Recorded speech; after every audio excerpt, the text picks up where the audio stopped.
Game 3 of the WNBA Finals is coming tonight.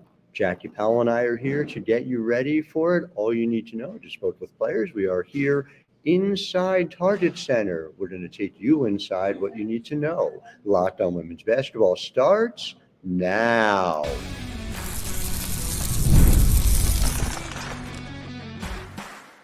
You are Locked On Women's Basketball, your daily podcast on women's basketball. Part of the Locked On Podcast Network, your team every day.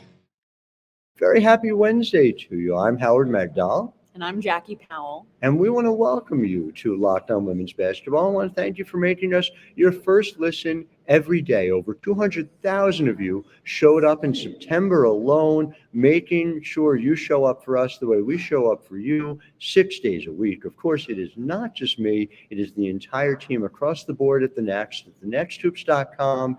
You have seen it. Jackie Powell's exemplary coverage on the New York Liberty. Terry Horstman, incredible work on the Minnesota Lynx side. Terry will, of course, be here as well. We'll be talking with Terry post-game tonight, special post-game edition of the podcast. But truly, it's an incredible team, and you can support the work. $9 a month, $72 a year. Go to thenexthoops.com. Get over 100 reported pieces every month delivered to your inbox. We have the great Jen Hatfield, our managing editor, working on corralling it all. 22 different conference previews. College basketball season is coming, friends. Make sure you're on top of all of it. Thenexthoops.com. And so I just want to start off the top. Courtney Williams, talking to her just to shoot around a little while ago. You know what she said, Jackie? What did she say, Howard? She said, our focus is ended in 4. We're not going back to New York. So I asked Breanna Stewart, what's your goal? What did she say? She said they also want to end it in 4. End it in 4. We don't want to go back to New. Somebody made the point. Well, you got to go back to New York either way, and but they want to go back for a parade, as a matter of fact, instead. So really big stakes here. Game 3. It is 1 game apiece between the Minnesota Lynx and the New York Liberty, and there are some big factors we're going to get into in segment 1. Breanna Stewart specifically had some extended time chatting with her, and what she has not yet done, but has a chance to do based on everything we know about her. Segment 2 had the chance to talk to Cheryl Reeve and Courtney Williams herself about Courtney Williams, point guard extraordinaire. In segment 3, Jackie Powell, who has covered this team closely since the Westchester years, is here to tell you the X factors, the extra things that she is looking for in segment 3. So a lot. It's not Westchester anymore, right, Jackie? Oh no, it is not. I'm sure you've seen all of those Instagram posts, the before and the now. It is very striking, and what makes it so much more striking is how quickly that change has happened. Doesn't seem like that long ago, but yes, make sure you're following us on Instagram at The Next Hoops. The great Gigi Spear operates what we're doing over there. Gigi's been absolutely killing it this year. So when we talk about absolutely killing it this year, Breanna Stewart has had an elite season. She has been capable of doing more things great, I would say, than almost anyone in this league, and maybe anyone in this league. Now, I looked at something like the 7 steals, the WNBA Finals single game record that she put up in game 2, and that was significant.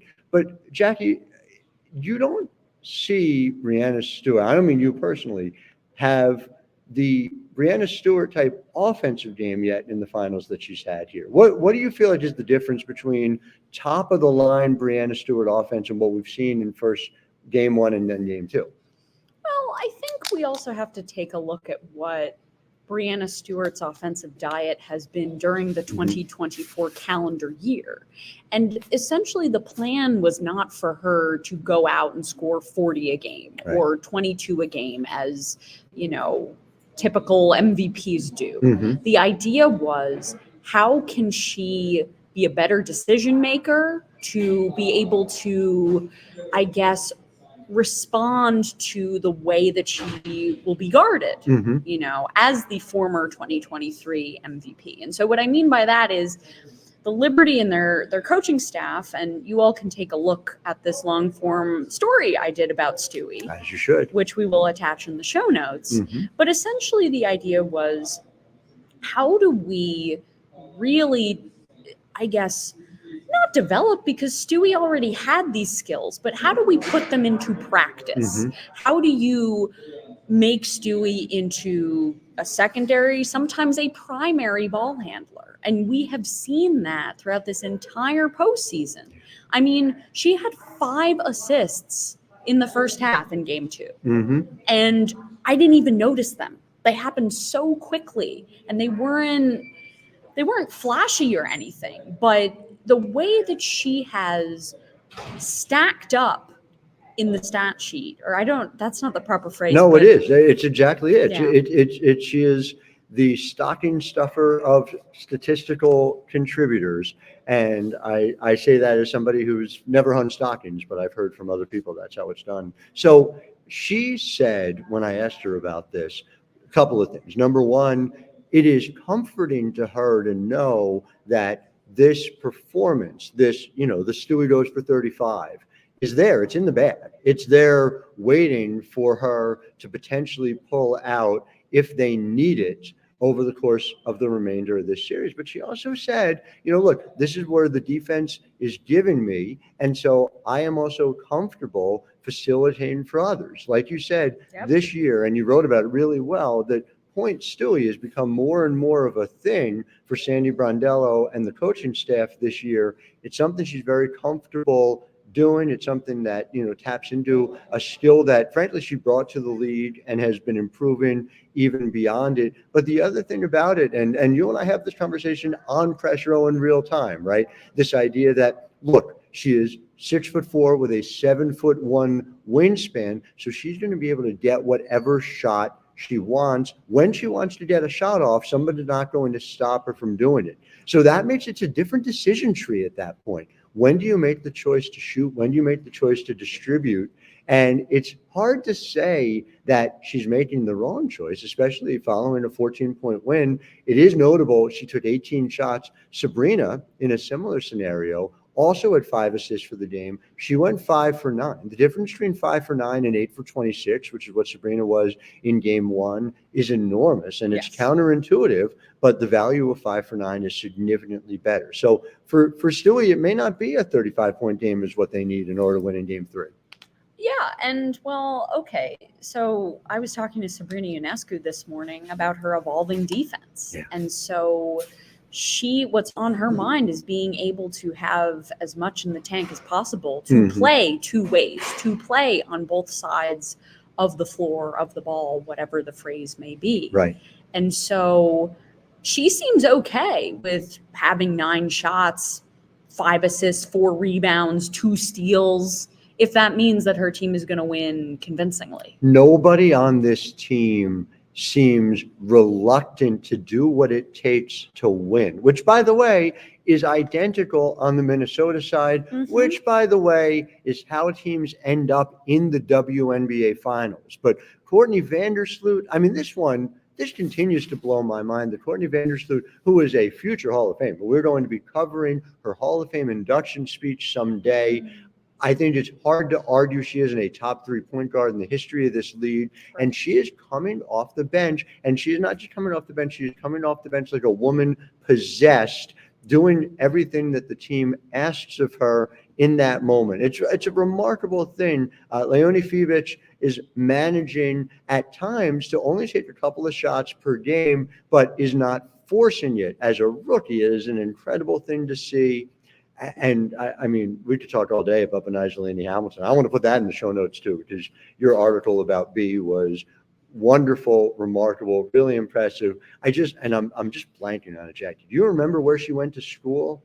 Oh, of course I know. Rutgers. Where's that? Oh, what's in New Jersey. It's in New Jersey, as a matter of fact. That is very true. So glad you've reminded me of that. So we're going to be back in segment 2, talking about point guards, of course. We're going to talk about Courtney Williams, who has been really, really impressive. And again, I got to go back, because I was rereading some things I wrote about her back in 2019. Seeing the way she has developed is remarkable. I talked to Cheryl a little bit about the how and the why of it. So back in segment 2, I'm Howard Megdal. And I'm Jackie Powell. And you are listening to Locked On Women's Basketball. Locked On Women's Basketball is brought to you by FanDuel. And FanDuel has you covered not just for WNBA lines, but there is a league called the NFL, National Football League. A little different. They play a different game. It's called football. I'm just word of advice. If you get a football, don't try and dribble it. It is oblong. It's not going to work. And better yet, you can bet on the NFL over at FanDuel, and you can do it right now and get a whole bunch extra. Your first $5 bet, they will give you $200 in bonus bets guaranteed. Then go over to the app, go over to the site, FanDuel.com, and you can check out the latest stats, live play-by-play, and so much more on the same page where you place your bets. Again, place a $5 bet, get $200 in bonus bets guaranteed. FanDuel.com. Back here in segment 2, Howard Megdal here with Jackie Powell, talking game 3 of the WNBA Finals. Lynx, Liberty. I mean, it's just so much fun. Yes. How cool is this? Yes, it How is. cool is this WNBA Finals? It's not my first, it's not my second, nor yours, Nope. but oof, it does not get old. And one of the reasons why is things like the evolution and development of Courtney Williams. And so I just want to talk a little bit about my history covering Courtney Williams.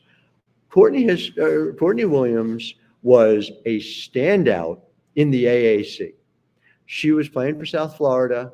They were rivals with Connecticut. Connecticut was a juggernaut. I will maintain to my dying day, the 2016 Connecticut team was the best team I ever covered in any sport. And I know, but we'll have to do a podcast about that.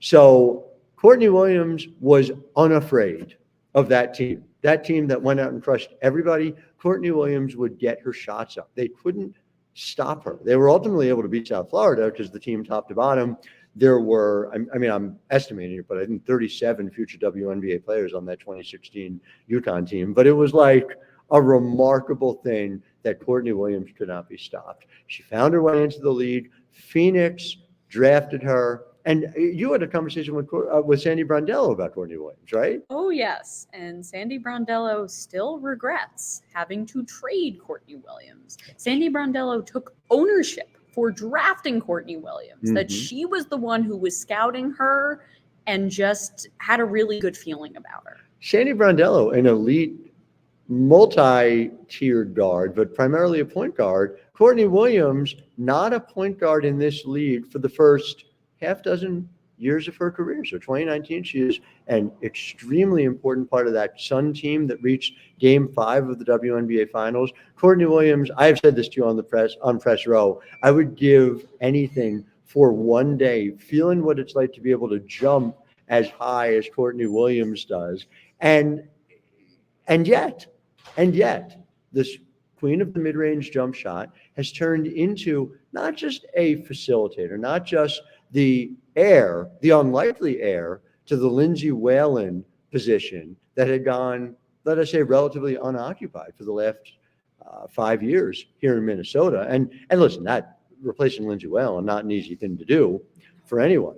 But Courtney Williams this year, with an assist percentage in the mid-30s, she is not turning the ball over. She is operating in what can only be described as a revamped, updated Minnesota Lynx offense. And Cheryl Reeve and company have gone out of their way to build a modern WNBA offense. But, I mean, you just sit there and you say, looking at the numbers this year, how many point guards were better in the league than Courtney Williams? Courtney Williams talked about Chelsea Gray being a clear influence. And actually, Cheryl Reeve talked about this today, that she studies Chelsea Gray. No offense to Chelsea Gray, who we know was not at 100% this year. Courtney Williams had a better point guard season than Chelsea Gray did, which is a remarkable thing. Chelsea Gray, of course, on the Olympic team, and with good reason. What Courtney Williams is doing is, I think, underappreciated, and there's still sort of a sense of flash that goes with it. You know, the fact that she takes those tough shots, the fact that she, comes up big in big moments, but just you cannot do the day-to-day point guard play that Courtney Williams has done. She did it in spurts for the Chicago Sky, and then in the offseason, as is traditional, a player who shows the ability to play well in Chicago goes and contributes in a team that can actually win, the way she has here in Minnesota this year. Alana Smith has done much the same thing.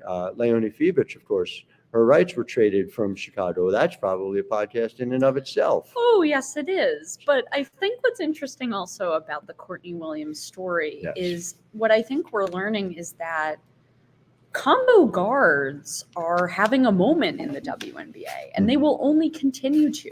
You take a look at New York. Sabrina Ionescu is playing a lot at the one. Mm-hmm. And so, there's always this talk about teams having to have someone at the one. Like there is a premium in this league for having someone who can truly play the one.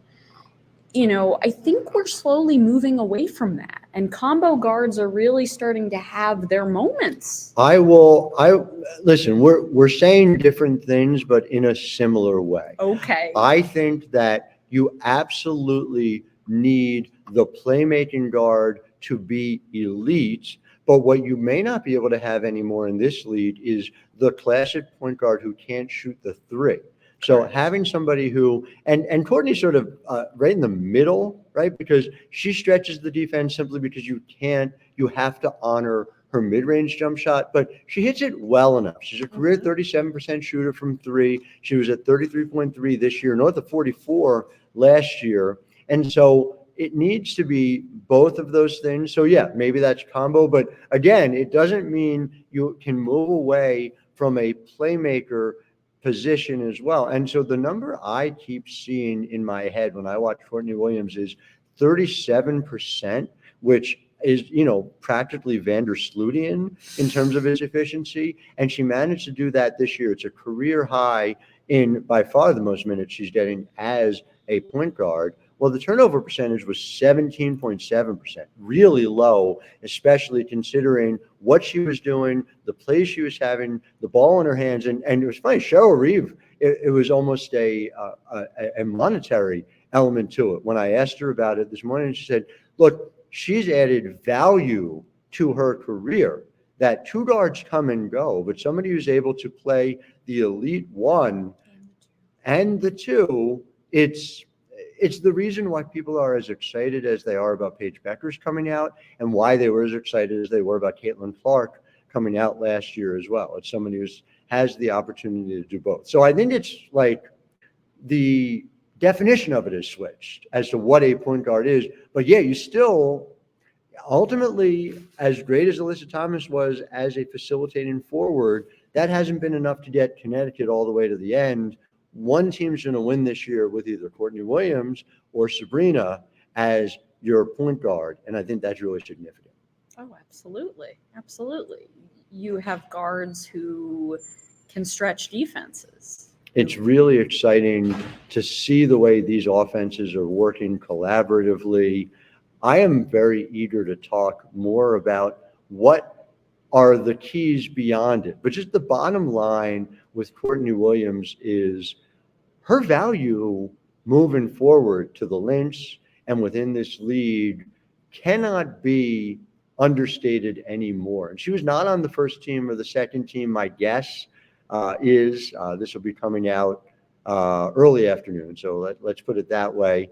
And so bottom line is that Courtney Williams is as valuable as any of the top 10 players in this league right now. And so it'll be interesting to see that conversation. Last thing I'm going to point out, Moolah Kicks, not a sponsor of this program, but we have had Natalie White on the show. And so this is not a sponsored moment when I talk about the fact that Courtney Williams, who is an ambassador for Moolah Kicks, was wearing them this morning, talked about how she is pain-free wearing them, and it has changed the way her body responds. I just, again, need to shout out what Natalie White has built. I look forward to having her talk on the program again. And as I shared with Natalie, and I'll share with you now, my younger daughter, Juliet, same thing. She got Moolah Kicks that she's wearing playing basketball this year, and she does not have discomfort in her Achilles the way she used to have. So something really significant. And let's just let's not ignore it. That finally shoes being made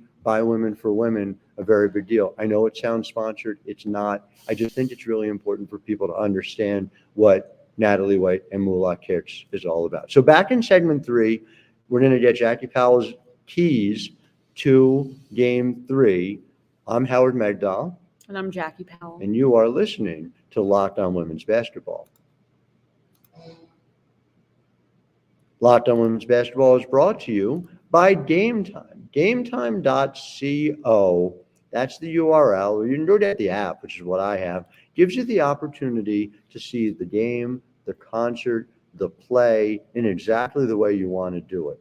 Jackie and I both love the WNBA because of the drama involved. We are both music people. We are both theater people. And we both understand that the importance is not just being in the building, but being able to see, experience, and ultimately come to take in the joy of what you can see. Game Time allows it. You're going to need Game Time if you want to get into this arena tonight at Target Center. Over 18,000 people coming to it tonight.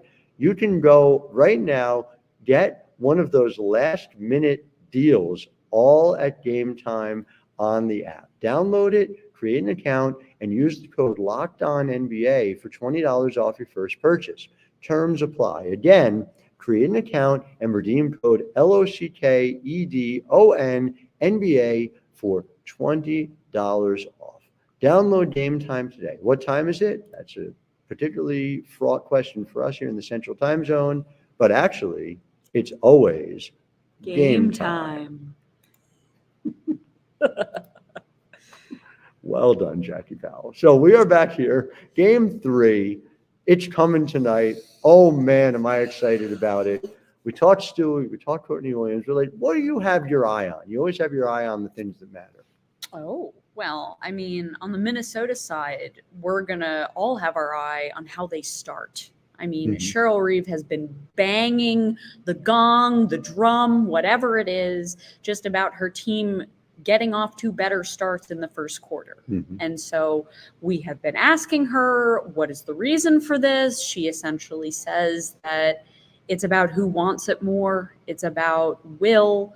She's been talking about how, you know, in the finals, it's only 25% coaching. The rest of it is what the players, you know, want and what they put into these games. So we're going to be looking to see, okay, does Minnesota come out to a quicker start? Does Kayla McBride have a better game? She spoke to us during shoot around this morning and she said, you know what, I was very passive in that game too. I was not really hunting my shots. BC said the same thing, Bridget Carlton, interestingly. So, and those are the two that Cheryl Reeve has pointed toward needing to show up a little bit more.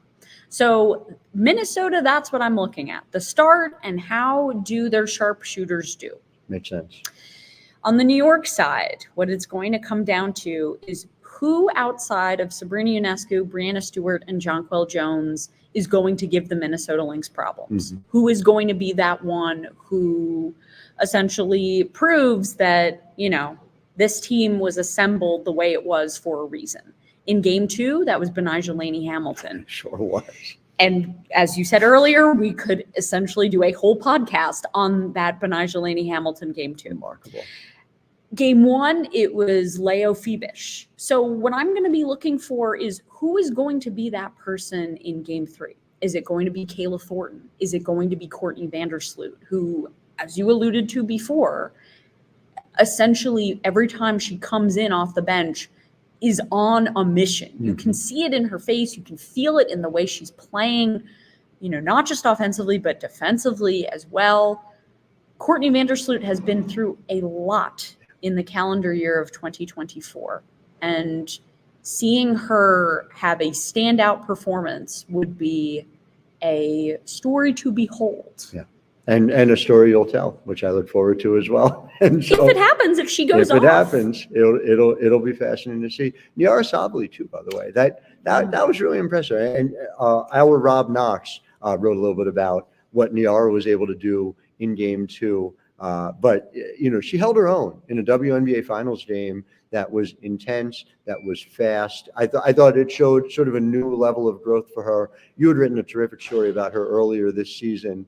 We should just link to your bio in the show notes and just have everybody look at all you've done this year, because it has been incredible on the New York Liberty side. I'm really grateful that we get your insights into the way this team operates. So excited about it.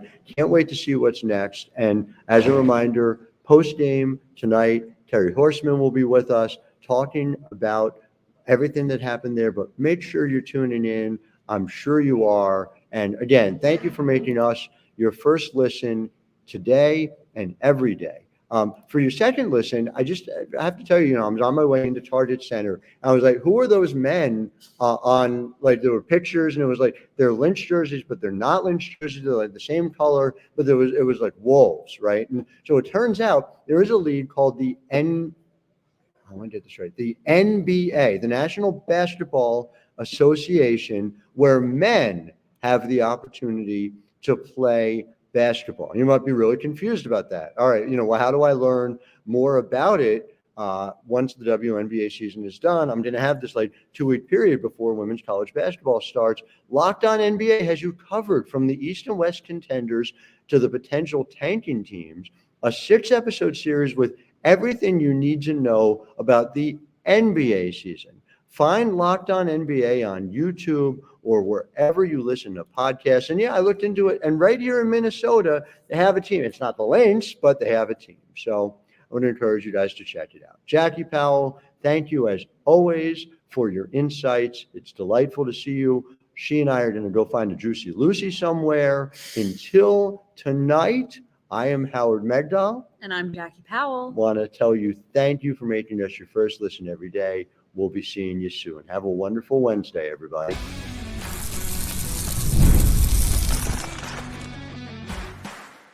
You are Locked On Women's Basketball, your daily podcast on women's basketball. Part of the Locked On Podcast Network. Your team every day.